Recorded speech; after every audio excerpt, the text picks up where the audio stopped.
Hello everyone. इस video में हम लोग यूपी पीजीटी के लिए केमिस्ट्री सब्जेक्ट्स के कुछ पीवाईक्यू डिस्कस करने वाले हैं। इस वीडियो में हम लोग एटलीस्ट 10 पीवाईक्यू डिस्कस करेंगे, जिससे वीडियो लंबा भी नहीं होगा और आपका इंटरेस्ट बना रहेगा। ठीक, तो आइए one by one detailed solution हम देखने वाले हैं। क्वेश्चन नंबर 1, ये यूपी पीजीटी 2021 वाला जो पेपर है उसके क्वेश्चन मैं यहाँ पे ले रहा हूँ। The equation that represents the water gas shift reaction. तो आपको इक्वेशन पूछी गई है वाटर गैस शिफ्ट रिएक्शन में जो होती है। तो आंसर तो है इसका Cu प्लस H2O 673 केल्विन, और कैटलिस्ट यहाँ पे यूज होता है CO2 और H2 प्रोडक्ट बनते हैं। तो ये आपकी वाटर गैस शिफ्ट रिएक्शन का आंसर है, ऑप्शन डी। ठीक है। नाउ एक रिएक्शन होती है वाटर गैस रिएक्शन, एक रिएक्शन होती है प्रोड्यूसर गैस जिसमें बनती है वो, और एक वाटर गैस शिफ्ट रिएक्शन। तीनों ही रिएक्शन में लोग कंफ्यूज होते हैं कि रिएक्शन में कौन सी रिएक्शन में क्या प्रोडक्ट रिएक्टेंट क्या क्या है। तो इसके लिए मैंने तीनों को ही एक स्लाइड में रख दिया है। आप देख सकते हैं वाटर गैस रिएक्शन क्या होती है, जिसमें कोक यूज होता है। कार्बन का जब वाटर वेपर से रिएक्शन होती है स्टीम से, 473 से लेके 1273 केल्विन तक टेम्परेचर होता है, और इसमें सीओ मॉलिक्यूल बनते हैं, CO gas and hydrogen gas. ये जो प्रोडक्ट बनता है CO और H2, इसके मिक्सचर को हम लोग वाटर गैस बोलते हैं, सिंथेसिस गैस भी बोलते हैं, और सिंगैस। सिंथेसिस गैस का ही एक शॉर्ट फॉर्म है सिंगैस। ठीक, सिंगैस इसलिए बोलते हैं इसको सिंथेसिस गैस या सिंगैस, क्योंकि जो CO यहाँ पे प्रोड्यूस हुई है उसको डिफरेंट रिएक्शन के लिए एज ए रिएक्टेंट यूज किया जाता है। ऐसे बहुत सारे रिएक्शन में इसको यूज करते हैं। ठीक है, तो इसी वजह से इसको सिंथेसिस गैस बोलते हैं, इस वाले मिक्सचर को। ठीक, प्रोड्यूसर गैस के रिस्पेक्ट में देखा जाए तो क्या होता है, यहाँ पे वही कार्बन बर्न किया जाता है in presence of air. Air का मतलब होता है उसमें नाइट्रोजन और ऑक्सीजन एक मेजर कंपोनेंट होते हैं एयर के। ठीक है, जिसमें लगभग 80% नाइट्रोजन होती है, 20% ऑक्सीजन होती है। इसलिए 1:4 में यहाँ पे नाइट्रोजन ऑक्सीजन शो की गई है। जब एयर की प्रेजेंस में कार्बन बर्न होता है, ठीक, तो यहाँ पे बनता है आपका twice of CO plus 4N2। यहाँ नाइट्रोजन का रिएक्शन कुछ होता नहीं है, जिस जो रिएक्टेंट में है वो प्रोडक्ट में भी है। ये बस ये दिखा रहा है कि हम लोग ऑक्सीजन, प्योर ऑक्सीजन यूज नहीं कर रहे हैं, हम लोग एयर यूज कर रहे हैं जिसमें 80% के अराउंड नाइट्रोजन है। ठीक, तो नाइट्रोजन का इसमें कोई रोल है नहीं रिएक्शन में, वो एज इट इज बाहर निकल जाता है। ठीक है, तो यहाँ पे अभी CO गैस देखने को मिलती है, तो CO और N2 के मिक्सचर को हम लोग बोलते हैं producer gas. Now water gas shift reaction, जो कि आपके क्वेश्चन में पूछा गया था।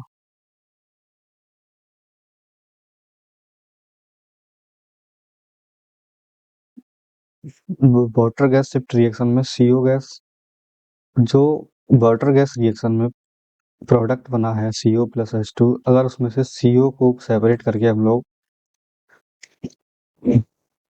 वाटर के साथ रिएक्शन करवाते हैं, ठीक, 673 केल्विन पर, और एक कैटलिस्ट की प्रेजेंस में। कैटलिस्ट यहाँ पे आयरन क्रोमेट होता है। अगर ये रिएक्शन करवाई जाती है तो CO2 प्लस H2 हमको प्रोडक्ट के रूप में देखने को मिलता है। ठीक, तो इसी रिएक्शन को हम लोग वाटर गैस शिफ्ट रिएक्शन बोलते हैं। तो यही ऑप्शन आपका करेक्ट आंसर था, जिसमें CO प्लस H2 रिएक्टेंट थे, CO2 और H2 प्रोडक्ट थे। आप देख सकते हैं CO प्लस H2 रिएक्टेंट और CO2 और H2 प्रोडक्ट। तो fourth option was correct answer. Next question number 2 में आपसे पूछा गया था कि नेपथलीन का ऑक्सीडेशन करवाया जाता है with chromium trioxide with acetic acid. ठीक, क्रोमियम ट्राइऑक्साइड मतलब CrO3, एस्टिक एसिड। अगर इसकी जगह पे आपको क्रोमिक एसिड भी लिखा दिखे, क्रोमिक एसिड, तो भी आप लोग यही वाला प्रोडक्ट बना के आएंगे। ठीक है, तो नेपथलीन का ऑक्सीडेशन जब CrO3 और एस्टिक एसिड की प्रेजेंस में होता है, तो हमको प्रोडक्ट देखने को मिलता है 1,4 नेप्थाक्विनोन। ठीक, और ऐसा नहीं है कि कोई भी ऑक्सीडाइजिंग एजेंट लेंगे तो यही प्रोडक्ट देखने को मिलता है। क्या ऑक्सीडाइजिंग एजेंट हम यूज कर रहे हैं नेपथलीन के ऑक्सीडेशन के लिए, इस पर प्रोडक्ट वेरी करता है। ठीक है, तो यहाँ पर C ऑप्शन करेक्ट आंसर था। नाउ आप देख सकते हैं कि डिफरेंट ऑक्सीडाइजिंग एजेंट जब यूज करते हैं नेपथलीन के लिए, तो डिफरेंट प्रोडक्ट हमको देखने को मिलते हैं। जैसे कि अगर एसिडिक KMnO4 यूज किया जाता है तो थैलिक एसिड बनता है। बेसिक KMnO4 यूज किया जाता है तो थैलोनिक एसिड बनता है। अगर CrO3 और एसिटिक एसिड यूज करते हैं तो 1,4 नेफ्थाकीनोन बनता है। अगर बेनिडियम पेंटाऑक्साइड कैटलिस्ट की प्रेजेंस में एयर या ऑक्सीजन के साथ रिएक्शन करवाई जाती है तो यहाँ पे थैलिक एनहाइड्राइड हमको देखने को मिलता है। और कंसंट्रेटेड H2SO4 और HgSO4 के साथ रिएक्शन जब होती है तो भी हमको थैलिक एनहाइड्राइड ही देखने को मिलता है, ये वाला प्रोडक्ट। ठीक। अगर ओजोन के साथ रिएक्शन करवाई जाती है नेपथलीन की तो कुछ इस तरह का एक कंपाउंड बनेगा, ये वाला। ठीक। और जब इस कंपाउंड को H2O और जिंक की प्रेजेंस में रिएक्शन करवाते हैं तो यहाँ पर थैलेल्डिहाइड देखने को मिलेगा। ठीक है। तो ये रहा आपका नेपथलीन का ऑक्सीडेशन डिफरेंट ऑक्सीडाइजिंग एजेंट की प्रेजेंस में क्या क्या प्रोडक्ट देता है। Now bond enthalpy is evaluated by using following. Bond enthalpy को हम लोग किस इक्वेशन से फाइंड आउट कर सकते हैं, ये आपसे पूछा गया है। ऑप्शंस है Kirchhoff's equation, Gibbs Duhem equation, Hess law, Maxwell's relations. तो आंसर है इसका हेस लॉ। ठीक है।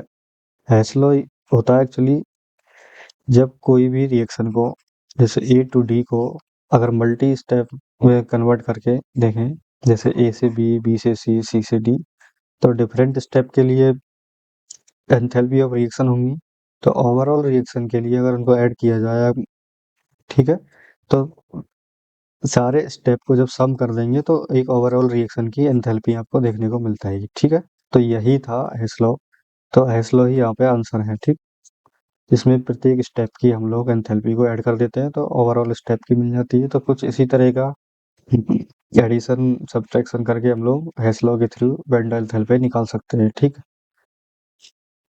बाकी सारे ऑप्शन भी आप लोग गूगल करके देख लीजिएगा कि ये मैक्सवेल रिलेशन क्या होते हैं, डू गिब्स डुहेम इक्वेशन क्या होती है, किरचॉफ्स इक्वेशन क्या होती है, क्योंकि कहीं से भी क्वेश्चन बन सकता है, हर बार हेसलॉ से आंसर तो आएगा नहीं। ठीक। Among the chloride of alkaline earths given below, the lowest melting point as per the Fajans rule will be shown by। फजान्स rule के अकॉर्डिंग क्या होता है कि कैटायन जितना छोटा होगा, कैटायन स्मॉल होना चाहिए। ठीक। और एनायन जितना ज्यादा बड़ा होगा। ठीक। तो कैटायन जितना छोटा होगा, एनायन जितना बड़ा होगा, तो उतना ही ज्यादा कैटायन इस लार्जर एनायन के इलेक्ट्रॉन क्राउड को अपनी तरफ खींचेगा और उससे एक कोवलेंट करेक्टर उसमें जनरेट होगा। तो इस तरह से कुछ इलेक्ट्रॉन क्लाउड यहाँ पे एनायन का डिस्टर्ब होता है। ठीक। तो एक जब दो न्यूक्लियाई कैटायन और एनायन के बीच में in between electron density increase करती है तो ये कोवलेंट करेक्टर को जन्म देती है। ठीक है। कोवलेंट करेक्टर यहाँ पे राइज होगा। तो आप एक थंब रूल बना लीजिए इस तरह के क्वेश्चन को देखने के लिए कि जितना ज़्यादा कोवलेंट करेक्टर होगा तो जो मेल्टिंग पॉइंट होता है, मेल्टिंग पॉइंट सब प्रोपोर्शनल टू होता है आयनिक करेक्टर के, आयनिक करेक्टर। ठीक। और इन्वर्सली प्रोपोर्शनल होता है कोवलेंट करेक्टर के। ठीक है। तो जितना ज़्यादा छोटा कैटायन होगा उतना ज़्यादा कोवलेंट करेक्टर होगा और मेल्टिंग पॉइंट यहाँ पे उतना ही कम देखने को मिलेगा क्योंकि आयनिक करेक्टर उसका कम हो जाएगा। ठीक है। तो आप लिख सकते हैं इस ऑप्शन में क्या क्या है। क्लोराइड मतलब क्लोरीन तो सब में सेम है, एनायन सेम है सब में। ठीक। और कैटायन यहाँ पे चेंज किए जा रहे हैं, magnesium, calcium, berry, strontium, barium. ठीक। तो ग्रुप में जब नीचे की तरफ जाते हैं तो इन कैटायन का साइज साइज बढ़ेगा। ठीक। साइज बढ़ेगा। अगर साइज बढ़ता है कैटायन का तो यहाँ पे आयनिक करेक्टर बढ़ेगा बजाय कोवलेंट करेक्टर के। ठीक है। तो इस वजह से सबसे छोटा साइज है यहाँ पे मैग्नीशियम का, क्लोराइड तो सब में सेम है, तो सबसे ज्यादा कोवलेंट करेक्टर होगा, मोस्ट कोवलेंट कंपाउंड यहाँ पे देखने को मिलेगा। तो मोस्ट कोवलेंट होगा यहाँ पे MgCl2 क्योंकि सबसे छोटा कैटायन मैग्नीशियम कैटायन है इन सारे ऑप्शंस में। तो इसी वजह से इसमें सबसे ज्यादा कोवलेंट करेक्टर होंगे और इसके लिए इसका सबसे कम मेल्टिंग पॉइंट होगा, ठीक। तो आंसर सी इसका करेक्ट आंसर होगा। नेक्स्ट,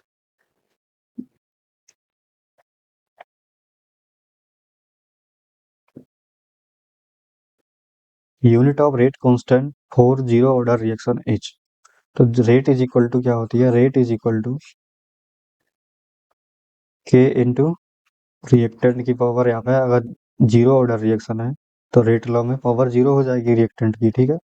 तो rate is equal to rate constant के बराबर हो जाएगी, ठीक है।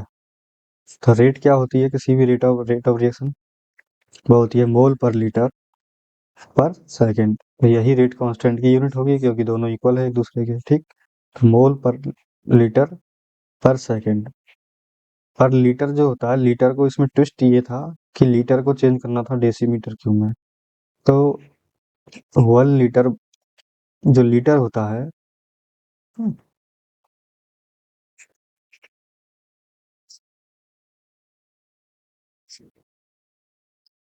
वो 1 डेसीमीटर क्यूब ही लिख सकते हैं उसको, ठीक।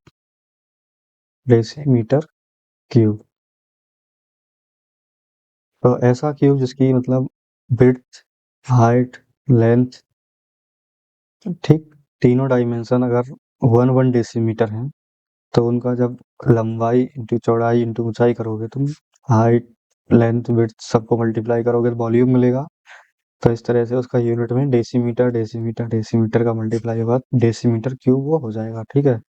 तो यहाँ पे जो लीटर इनवर्स को आप चेंज कर सकते हो, लीटर की जगह आप लिख सकते हैं डेसीमीटर क्यूब,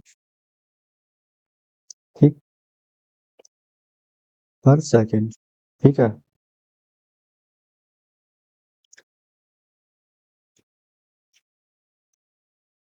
तो ऑप्शंस है यहाँ पे करेक्ट, मोल पर लीटर, लीटर को पर डेसीमीटर क्यूब यहाँ पे लिख दिया है, ठीक। पर सेकेंड, तो ऑप्शन भी यहाँ पे करेक्ट हो जाएगा। पर मोल तो नहीं होगा, ये भी नहीं होगा और ये भी नहीं होगा, ठीक। तो इस तरह से बी ऑप्शन यहाँ पे सही है, ठीक है। तो आप ये पॉइंट ध्यान रखें कि लीटर को हम लोग डेसीमीटर क्यूब की टर्म में लिख सकते हैं डायरेक्टली। इसी तरह से अगर ml दिया जाए तो ml को जनरली सेंटीमीटर क्यूब में लिखा जाता है, ठीक है। और लीटर को जनरली डेसीमीटर क्यूब में लिखा जाता है। तो 1 ml is equal to 1 centimetre cube, 1 litre is equal to 1 decimetre cube, ठीक। अब नेक्स्ट क्वेश्चन आपके सामने है। अब एक रिएक्शन दी गई है जिसमें डी प्लस ग्लूकोज का एक पार्ट दिखाया गया है, सी एच ओ और सी एच ओ एच वाले दो कार्बन दिखाए गए हैं, उनसे जुड़े सबस्टिट्यूएंट दिखाए गए हैं, बाकी का जो कॉमन पार्ट है वो नहीं दिखाया गया है, ठीक। तो डी प्लस ग्लूकोज जब बेस की प्रेजेंस में क्या होता है, बेस जैसे कि सोडियम हाइड्रोक्साइड है, तो बेस की प्रेजेंस में ये कीटो फॉर्म से, जैसे एल्डोज एल्डिहाइड ग्रुप है तो ये इनॉल फॉर्म में चेंज हो गया है, ठीक, इन डाइऑल हो गया ये, क्योंकि पहले से एक OH है दूसरा OH भी हो गया। तो ये कीटो फॉर्म इनॉल फॉर्म में कन्वर्ट हो गई है बेस की प्रेजेंस में। नाउ अब इस इनॉल फॉर्म से जब वापस से कीटो फॉर्म बन रही है तो कीटोन ग्रुप जो CO ग्रुप है वो 2 कार्बन पे किसी पे भी बन सकता है, जैसे कि इसमें अगर सेकंड कार्बन पे बनता है तो ये CO ग्रुप, तो ये फ्रक्टोज में चेंज हो जाएगा। अगर फर्स्ट वाले पे बनता है तो मैनोज में भी जा सकता है, ठीक है। तो यहाँ पे ग्लूकोज मैनोज फ्रक्टोज इक्विलिब्रियम में हो जाते हैं अगर बेस होता है तो मीडियम, ठीक। तो इस तरह का जो रीअरेंजमेंट बेस की प्रेजेंस में हो रहा है तो इसको बोलते हैं लॉबरी डी ब्रुइन बॉयन इकेनस्टीन रीअरेंजमेंट, ठीक। हिंदी वाले देख सकते हैं इसमें क्या लिखा हुआ है, ठीक। नेक्स्ट, यहाँ पे एक सेकेंडरी अल्कोहल दिया गया है, सेकेंडरी अल्कोहल और SOCl2 के साथ रिएक्शन कराई गई है, सॉल्वेंट या ईथर है और हीटिंग कंडीशन में रिएक्शन हो रही है। और पूछा गया है कि ये रिएक्शन किस मैकेनिज्म के थ्रू प्रोसीड होती है, ठीक है। तो इस तरह की रिएक्शन जो होती हैं,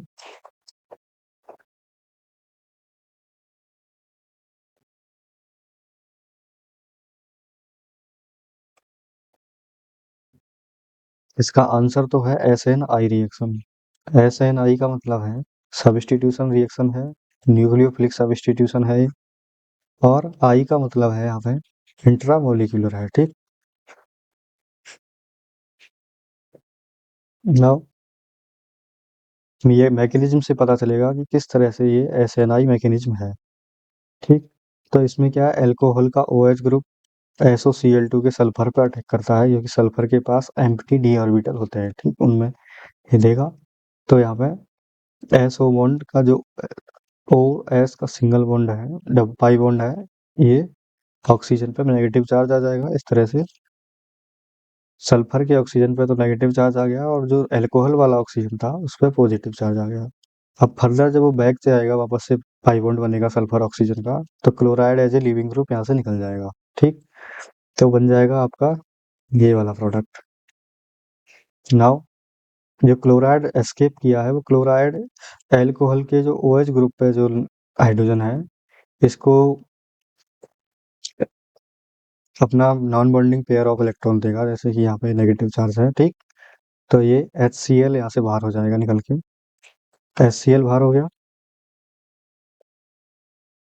HCl बाहर हो गया, तो अब प्रोडक्ट यहाँ पे बन गया है कुछ इस तरह से। ठीक है, RSO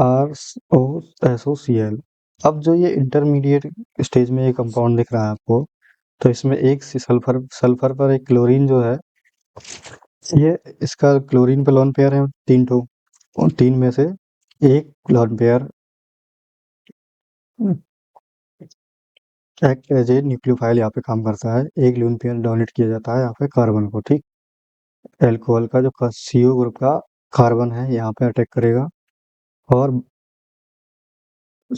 अल्कोहल का CO बॉन्ड ब्रेक करेगा, और SO बॉन्ड यहाँ पे बनेगा। ठीक है, और SOC सल्फर और क्लोरीन के बीच जो बॉन्ड है वो भी साइमल्टेनियसली ब्रेक करेगा। तो ये तीनों बॉन्ड आपस में इस तरह से साइमल्टेनियसली होते हैं। ठीक।